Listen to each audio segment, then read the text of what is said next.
Chapter 3. From this day, natural philosophy, and particularly chemistry, in the most comprehensive sense of the term, became nearly my sole occupation. I read with ardour those works, so full of genius and discrimination, which modern inquirers have written on these subjects. I attended the lectures and cultivated the acquaintance of the men of science of the university, and I found even in Monsieur Krempe a great deal of sound sense and real information, combined, it is true, with a repulsive physiognomy and manners, but not on that account the less valuable. In Monsieur Waldman I found a true friend. His gentleness was never tinged by dogmatism, and his instructions were given with an air of frankness and good nature that banished every idea of pedantry. It was perhaps the amiable character of this man that inclined me more to that branch of natural philosophy which he professed than an intrinsic love for the science itself. But this state of mind had place only in the first steps towards knowledge. The more fully I entered into the science, the more exclusively I pursued it for its own sake. That application, which at first had been a matter of duty and resolution, now became so ardent and eager that the stars often disappeared in the light of morning whilst I was yet engaged in my laboratory. As I applied so closely, it may be easily conceived that I improved rapidly. My ardour was indeed the astonishment of the students, and my proficiency that of the masters. Professor Krempe often asked me with a sly smile how Cornelius Agrippa went on, whilst Monsieur Waldman expressed the most heartfelt exultation in my progress. 2 years passed in this manner, during which I paid no visit to Geneva, but was engaged, heart and soul, in the pursuit of some discoveries which I hoped to make. None but those who have experienced them can conceive of the enticements of science. In other studies you go as far as others have gone before you, and there is nothing more to know. But in a scientific pursuit, there is continual food for discovery and wonder. A mind of moderate capacity, which closely pursues one study, must infallibly arrive at great proficiency in that study. And I, who continually sought the attainment of one object of pursuit, and was solely wrapped up in this, improved so rapidly, that at the end of 2 years, I made some discoveries in the improvement of some chemical instruments, which procured me great esteem and admiration at the university. When I had arrived at this point, and had become as well acquainted with the theory and practice of natural philosophy as depended on the lessons of any of the professors at Ingolstadt, my residence there being no longer conducive to my improvements, I thought of returning to my friends and my native town, when an incident happened that protracted my stay. One of the phenomena which had peculiarly attracted my attention was the structure of the human frame, and indeed any animal endued with life. Whence, I often asked myself, did the principle of life proceed? It was a bold question, and one which has ever been considered as a mystery. Yet with how many things are we upon the brink of becoming acquainted, if cowardice or carelessness did not restrain our inquiries? I revolved these circumstances in my mind, and determined thenceforth to apply myself more particularly to those branches of natural philosophy which relate to physiology. Unless I had been animated by an almost supernatural enthusiasm, my application to this study would have been irksome and almost intolerable. To examine the causes of life, we must first have recourse to death. I became acquainted with the science of anatomy, but this was not sufficient. I must also observe the natural decay and corruption of the human body. In my education, my father had taken the greatest precautions that my mind should be impressed with no supernatural horrors. I do not ever remember to have trembled at a tale of superstition, or to have feared the apparition of a spirit. Darkness had no effect upon my fancy, and a churchyard was to me merely the receptacle of bodies deprived of life, which, from being the seat of beauty and strength, had become food for the worm. Now I was led to examine the cause and progress of this decay, and forced to spend days and nights in vaults and charnel houses. My attention was fixed upon every object the most insupportable to the delicacy of the human feelings. I saw how the fine form of man was degraded and wasted.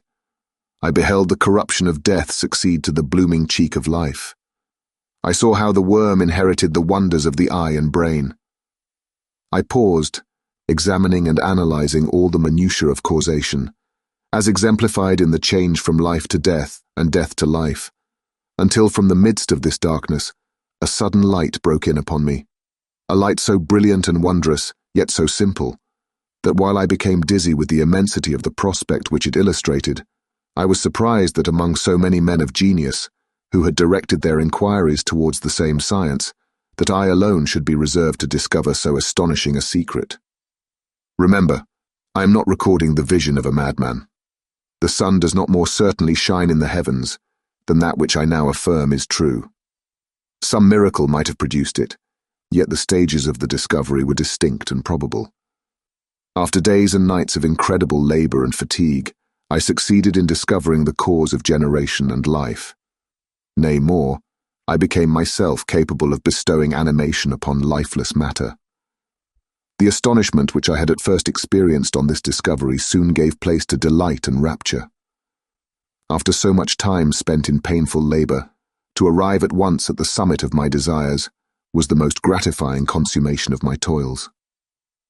But this discovery was so great and overwhelming that all the steps by which I had been progressively led to it were obliterated, and I beheld only the result.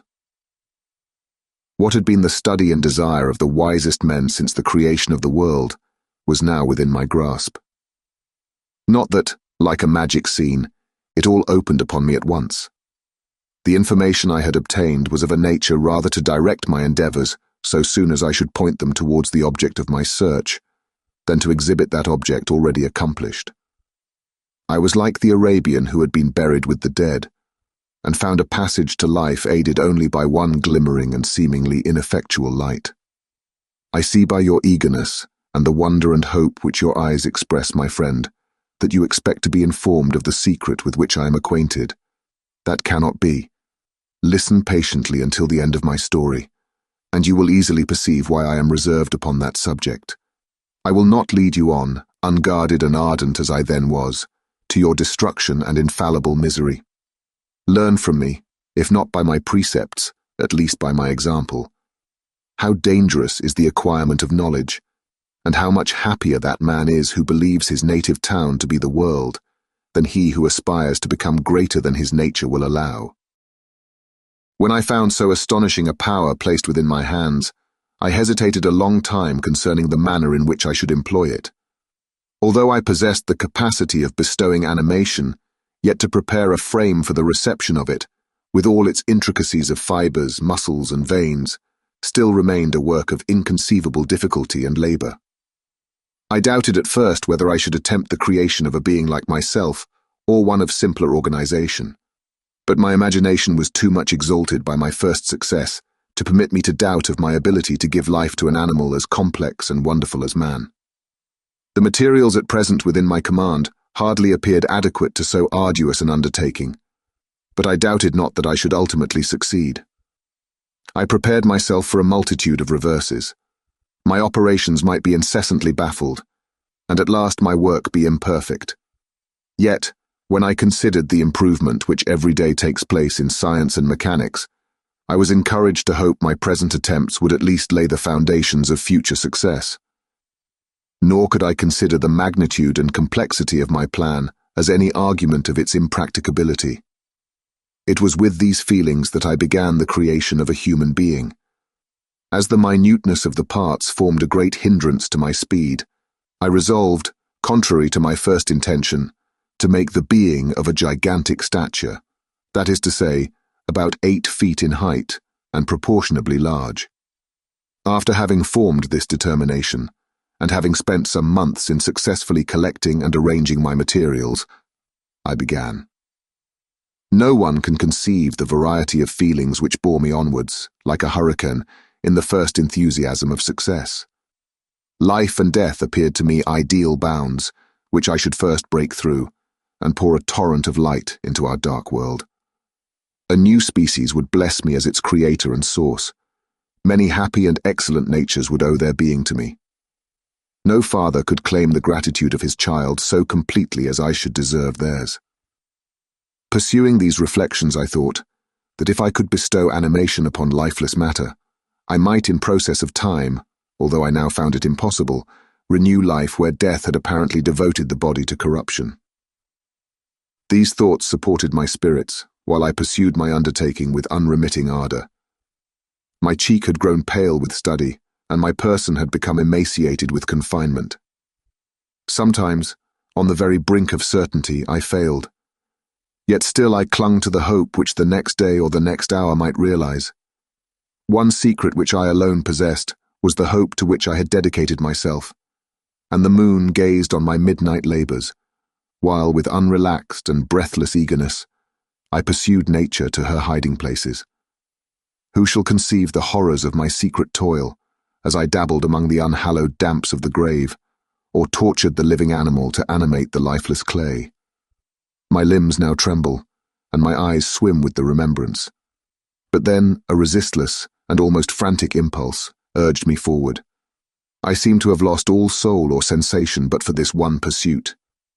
It was indeed but a passing trance, that only made me feel with renewed acuteness so soon as, the unnatural stimulus ceasing to operate, I had returned to my old habits.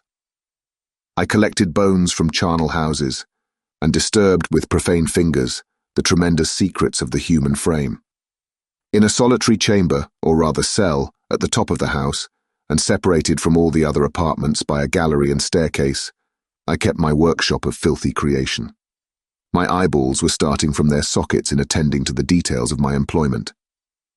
The dissecting room and the slaughterhouse furnished many of my materials, and often did my human nature turn with loathing from my occupation, whilst, still urged on by an eagerness which perpetually increased, I brought my work near to a conclusion. The summer months passed while I was thus engaged, heart and soul, in one pursuit. It was a most beautiful season. Never did the fields bestow a more plentiful harvest, or the vines yield a more luxuriant vintage, but my eyes were insensible to the charms of nature. And the same feelings which made me neglect the scenes around me caused me also to forget those friends who were so many miles absent, and whom I had not seen for so long a time. I knew my silence disquieted them, and I well remembered the words of my father. I know that while you are pleased with yourself, you will think of us with affection, and we shall hear regularly from you. You must pardon me if I regard any interruption in your correspondence as a proof that your other duties are equally neglected. I knew well, therefore, what would be my father's feelings, but I could not tear my thoughts from my employment, loathsome in itself, but which had taken an irresistible hold of my imagination. I wished, as it were, to procrastinate all that related to my feelings of affection until the great object, which swallowed up every habit of my nature, should be completed. I then thought that my father would be unjust if he ascribed my neglect to vice, or faultiness on my part. But I am now convinced that he was justified in conceiving that I should not be altogether free from blame. A human being in perfection ought always to preserve a calm and peaceful mind, and never to allow passion or a transitory desire to disturb his tranquility. I do not think that the pursuit of knowledge is an exception to this rule. If the study to which you apply yourself has a tendency to weaken your affections, and to destroy your taste for those simple pleasures in which no alloy can possibly mix, then that study is certainly unlawful, that is to say, not befitting the human mind. If this rule were always observed, if no man allowed any pursuit whatsoever to interfere with the tranquility of his domestic affections, Greece had not been enslaved. Caesar would have spared his country. America would have been discovered more gradually, and the empires of Mexico and Peru had not been destroyed. But I forget that I am moralizing in the most interesting part of my tale, and your looks remind me to proceed. My father made no reproach in his letters, and only took notice of my silence by inquiring into my occupations more particularly than before. Winter, spring, and summer passed away during my labors, but I did not watch the blossom or the expanding leaves, sights which before always yielded me supreme delight, so deeply was I engrossed in my occupation. The leaves of that year had withered before my work drew near to a close, and now every day showed me more plainly how well I had succeeded. But my enthusiasm was checked by my anxiety, and I appeared rather like one doomed by slavery to toil in the mines or any other unwholesome trade than an artist occupied by his favorite employment.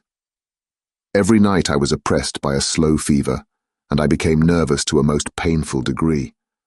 a disease that I regretted the more because I had hitherto enjoyed most excellent health and had always boasted of the firmness of my nerves. But I believed that exercise and amusement would soon drive away such symptoms, and I promised myself both of these when my creation should be complete.